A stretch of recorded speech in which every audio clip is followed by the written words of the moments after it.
So I'm gonna make this real quick video. This is my 85 Ford Bronco. And I'm gonna get down here in the dirt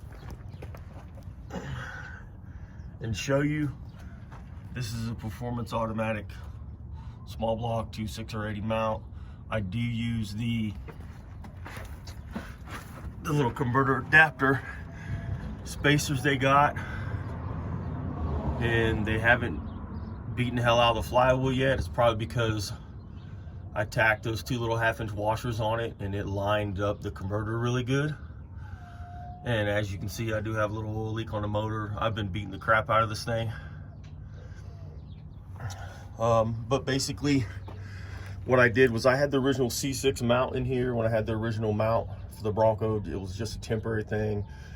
I ended up tearing up the mount. It was old, but I bought a transmission mount off of like a Rock Auto and put it on there. It's for a four-wheel drive F-150, like 2011 to 15.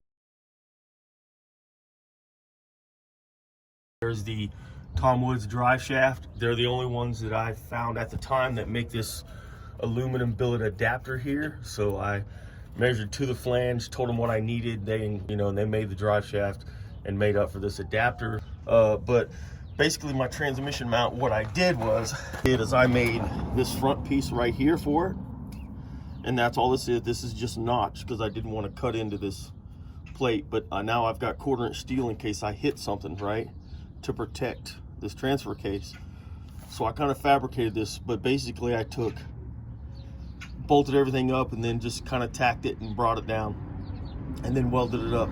But this is 2x2 box square steel, or whatever you call it, and it's 1/4-inch thick. I just happen to have it, and I made it the entire length, and then I notched it here.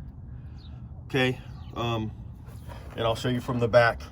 And basically same here, and then I drilled holes all the way through it, through the frame, and I put some grade 8 bolts in it. And this is my stock transfer case skid plate. There's my exhaust. I'm going to be changing that soon, but there's the mount. Okay, and if you're like, well, I don't see any bolts here, I drilled holes, right, obviously for the bolts to go all the way through, but because this is so thick and them bolts aren't that long, them studs aren't that long on this mount, is I drilled these 2 holes down here a little bit bigger so I could get a socket up in there. So the nuts that actually go to the bottom of this transmission stud are right here. So it's just clamping right here. But I did it that way because I didn't want the 2 studs and bolts hitting here, and if I hit something, then it bends them or breaks them or whatever. So they're also protected by the 1/4-inch steel. And then this is how the transfer case looks. It's got a little bit of protection right here,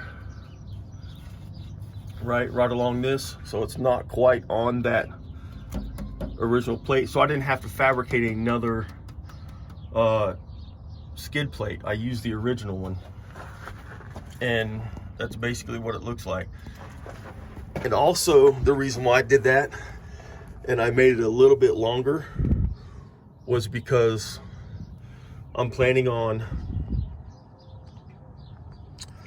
running a bar from here to over there, and then that is I'm going to run some kind of ladder bar center link to keep my springs from twisting or whatever. I know there's a lot of options, but I kind of want to fabricate my own.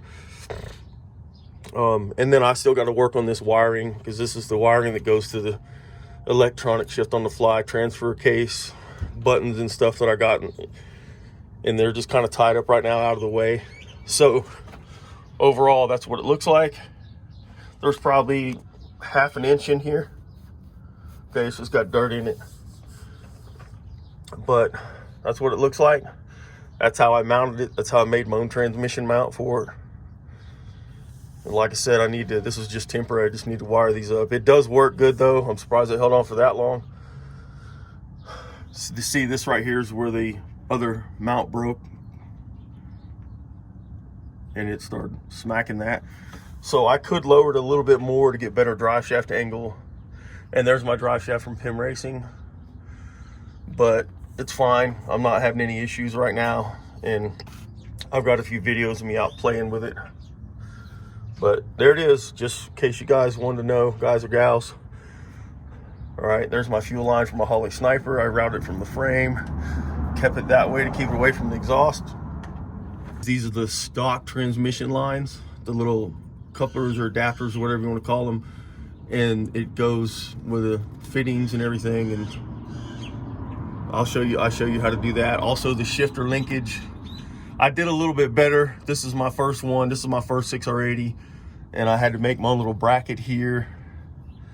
But that's the original shifter linkage from the Bronco and the C6, and then I brought this down and kind of figured out where I wanted it.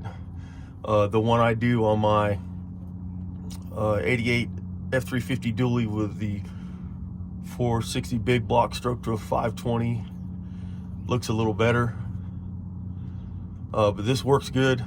It just park, reverse, neutral, drive. You can put it in two and it'll start off in second, stay in second. But it works pretty good. Okay, stock mount location for the linkage. I just kind of had to adjust it up here to make sure it's in the right position, you know, like normal. But there it is. There's my 6R80. All right, so